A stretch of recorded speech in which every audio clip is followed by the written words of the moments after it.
Hi, I'm Mayor Matt Larson, and I want to update you on one of the more significant developments in our city involving the Salish Lodge. This is known as the Salish Lodge expansion. It's actually a project that was entitled under a previous administration and council some 14 years ago. And what I mean by entitled is that the fundamental aspects of it, which was a 250-room expansion or conference center hotel and 175 homes, was approved by the city council and gave the owner, the Muckleshoot tribe, the legal entitlements to move forward on the project. We didn't anticipate it to take this long, but now they're finally coming forward with a very specific designs of what that hotel looks like and what the residential may look like. The residential will have more specificity. But here's a architectural rendering of the site. This is as if you were hovering several hundred or 100 feet over the Tokel roundabout, looking basically northwestward toward the new lodge.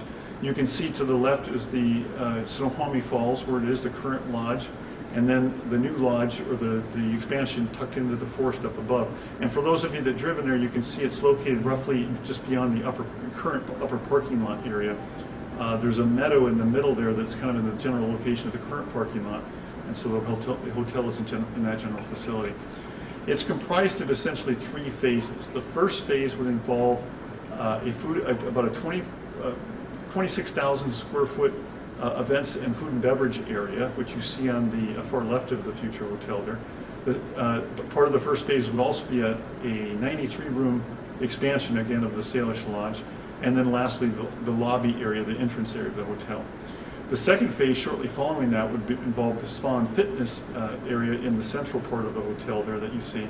And then lastly would be the final 89-room expansion with 30 units of managed residential. And what that means by managed residential is you could choose to buy one of these units, but then the hotel would essentially provide all the services, including daily room service, as if it was like a hotel room. Here's a general site plan. This is just shy of a 50-acre site in total, including they're entitled again to 175 units of residential, and you see in the shaded gray area to the north. However, they're proposing 150 units of housing right now. They haven't, and again, the specificity on that is going to come later. Right now, the project coming forward with the specific details is the Salish Lodge itself, which you see on the southern portion of the 50-acre lot. The residential area is about 20 acres, 28 and a half acres in total, and the southern portion of the hotel is just over 21 acres. By city code, they're required to provide about 13 and a half of the acres is supposed to be for open space, but just on the hotel site alone, we're very impressed that they're proposing 12 and a half acres of open space, or 58% of the site, to be reserved for open space. And I'll get into the details of why they're proposing that in general in a moment. Here's another, this slide illustrates the phasing of the hotel. You can see that, again, the area in the yellow is the first phases I talked about with the 93 rooms. To the far left is the events and food and beverage area, the 93-room hotel, and the lobby area, followed by the area in purple, which is the spa and the fitness center, and then lastly the area in the kind of orangish color to the further south is the final 83 rooms and the 30 rooms of managed residential. Here's a shot of the coming from the northern side of the hotel into the lobby entrance area, which is in the center of the complex you just saw. And if anyone's been out to Snoqualmie and you've seen the streets, how they're narrow streets that wind through a forested area with paths set off and low street lights scattered about. That's the ambiance that they wish to create. You can see the beautiful Northwest Indian art. This is a project that is owned by the Muckleshoot tribe. It's being advanced and developed by the Muckleshoot tribe. And Muckleshoot tribe have a common ancestry with the Snoqualmie tribe. So for them, this is the Snoqualmie Falls is in their mythology, their Garden of Eden, their creation place. So this is a very sacred, special place for them. And so they're wanting to create a place that embraces and celebrates that history and heritage, but also a place that it invites people to. It's about hospitality. It's about rejuvenation and about setting people in a proper frame of mind as they calm themselves and sort of in a peaceful setting, as you might leave the hotel and then move down to the Snoqualmie Falls for the first time.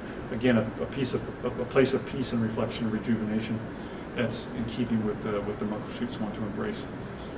Here's the looking from the Spa and Fitness Center again to the north. You see the lobby entrance area just immediately to the left of that. Here's, again, from inside the pool spa area. The architect was doing a rather unusual design where he wants to incorporate that the vertical elements of a fir forest or a pine forest that comes right into the pool area. And again, that creates that very tranquil, peaceful sort of setting. And again, that's why they want to retain so much of the open space to create that space of being in the forest. Here's a shot from the south on the meadow area, which is the upper parking lot now, restoring that to more of a meadow, looking northward. You see on the far left, this would be a ballroom and conference center area with the food and beverage just to the right. And you see on the far right, just the edge of the first 93 rooms of the hotel in the first phase. We think there's tremendous benefits for the community. One is we're heavily property tax dependent now, and this is a significant way to move increasingly toward diversifying our city revenues, which has been a goal of the city council and my administration for so many years. We are impacted significantly by many visitors to the Snoqualmie Falls, upwards of 1.8 to 2 million visitors per year. But we've done a very poor job of capturing those tourist dollars. And tourist dollars are the best kind of revenues to have because they leave dollars in town, but they don't require impacts for new parks and schools and fire and police services and all the other expenses that come with that. So it's a very great benefit for our community. Many statistics in the tourism industry will show that for overnight visitors, you will get 4 to 5 times more revenue left in your city than someone who just kind of blows through town very quickly and might stop for a lunch at a restaurant. So the secondary is the economic support and benefit of many Snoqualmie businesses for people that will stay overnight and linger around and want to tour around or eat dinner at other places. And then a job creation for folks too. These would be nice jobs for folks in the valley. The project does come with a requirement for 15% of affordable or workforce housing in the residential portion, which the developer is firmly embracing because they see it as a huge benefit for providing local workforce housing for those that would even work at the hotel. And again, it's just an increase of revenues across the board from hotel, motel taxes, sales taxes, property taxes, payment in lieu of taxes, and so forth. It's important to note that the Salish Lodge and this expansion is not on in a land in trust or Indian reservation, so it doesn't. The Muckleshoot tribe plays by and complies with the same rules as every other developer. And then lastly, I want to emphasize that this project will be subject to all of the same requirements than the other development and the standards that they'll be held to. Here's a view of the hotel again from the south, looking across the meadow to the north, with the event center on the left and the hotel features on the right, to the right, center on the right. Whether it's traffic impacts, economic impacts, fiscal analysis, utility impacts, view shed analysis. They've already flown drones over there and have determined that from the view shed or areas around the falls, you will not be able to see the hotel from anywhere area around the falls. Service demands, cultural assessments. Again, this is an area that's just as important to the Muckleshoot tribe in terms of its sacredness and specialness. It's special to the community as well. There will be archaeological assessments that have already been done and that will be done throughout the construction of the project to make sure and retain and be respectful of any history there and culture.